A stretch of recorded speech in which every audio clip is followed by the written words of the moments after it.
औरत सिर्फ 100 साल सोई थी। जब वह जागी तो उसने एक नौकर को पाया जो इतने समय से उसका इंतजार कर रहा था। उसकी वफादारी का इनाम देने के लिए उसने नौकर को 100 साल छोटा कर दिया। फिर उसने 4 परिवारों के वंशजों के बारे में पता लगाया। 100 साल पहले ये 4 परिवार उसकी सुरक्षा में थे। उन्होंने अपने सबसे अच्छे वंशजों को नौकर के तौर पर भेजने का वादा किया था, लेकिन 100 साल पूरे नहीं हुए। उसने यह नतीजा निकाला कि जरूर कोई छिपा हुआ कारण होगा और उसने पहले एक परिवार से किसी को लेने का फैसला किया। उनके दरवाजे पर एक चिट्ठी उड़कर आई। बटलर ने घर के मौजूदा मुखिया को बताया। बूढ़े मालिक ने परिवार के सबसे अच्छे वंशज को नौकर के तौर पर भेजने का वादा किया था और आज दोपहर में औरत उस वादे को वापस लेने आई थी। युवा मालिक को अपने दादा का वादा याद था, यह मानकर कि मेहमान 50 साल की कोई औरत होगी। उसने अपने पिता को नहीं बताया। पक्का न होने पर भी पिता ने अपने आदमियों को उसका अच्छे से स्वागत करने को कहा। घर की मालकिन ने देखा कि मेहमान जवान है और उसे शक हुआ कि वह परिवार के मुखिया की मालकिन है। उसने सोचा कि वह विरासत का हिस्सा लेने के बहाने उसे ले जाना चाहती है। परिवार के मुखिया ने औरत का औंरा महसूस किया और उसे डर लगा कि कहीं वह सच में वही औरत न हो जो 100 साल जी चुकी है। लेकिन घर की मालकिन को यकीन था कि वह मालकिन है ताकि उसकी पहचान उजागर हो सके। उसने बूढ़े मालिक के स्टडी में एक पोर्ट्रेट की ओर इशारा किया ताकि यह पक्का हो सके। औरत को यह परेशान करने वाला लगा और वह सीधे बूढ़े मालिक की बॉडी के पास गई, उसे जगाने के इरादे से। परिवार ने उसे यह कहकर रोक दिया था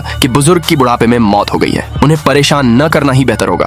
औरत सामने वाले हॉल में लौट आई। घर की मालकिन ने सबसे पहले उस पर हमला किया, ये पूछते हुए कि उसने घूंघट क्यों पहना है, ये कहते हुए कि वह मालकिन नहीं है। उसकी बातें और भड़क गईं और वह गालियां देने लगी, ये कहते हुए कि औरत अमीर परिवार में आने के लिए बहक गई है, अपने बेटे को नौकर बनाना चाहती है। यहाँ तक कि मजाक उड़ाते हुए कहा कि 100 साल जीने से उसे पावर नहीं मिलेगी। उसी समय बटलर पोर्ट्रेट ले आया। परिवार ने उसकी पहचान कंफर्म कर ली थी। घर की महिला फिर भी नहीं मानी और घूंघट हटाने पर अड़ी रही। नौकर ने खतरे की चेतावनी देते हुए कहा कि जो कोई उसका असली चेहरा देखेगा उसकी 100 साल की जिंदगी चली जाएगी। महिला को यकीन नहीं हुआ और वह अड़ी रही। परिवार को बूढ़े मालिक की बातें याद आ गईं, जिसमें उसने चेतावनी दी थी कि औरत का असली चेहरा यूं ही न देखें। उसने तुरंत महिला को रोक दिया, ये समझाते हुए कि चेतावनी उस औरत से जुड़ी हो सकती है। महिला ने उसे एक तरफ धकेल दिया और अपना घूंघट उठाने के लिए आगे बढ़ी। सब यह देखकर चौंक गए कि औरत बिल्कुल तस्वीर जैसी ही थी, लेकिन उसी पल महिला के बाल पूरी तरह सफेद हो गए। जबकि महिला शांत और स्थिर रही। अगले भाग के लिए नीचे कमेंट में यस लिखें।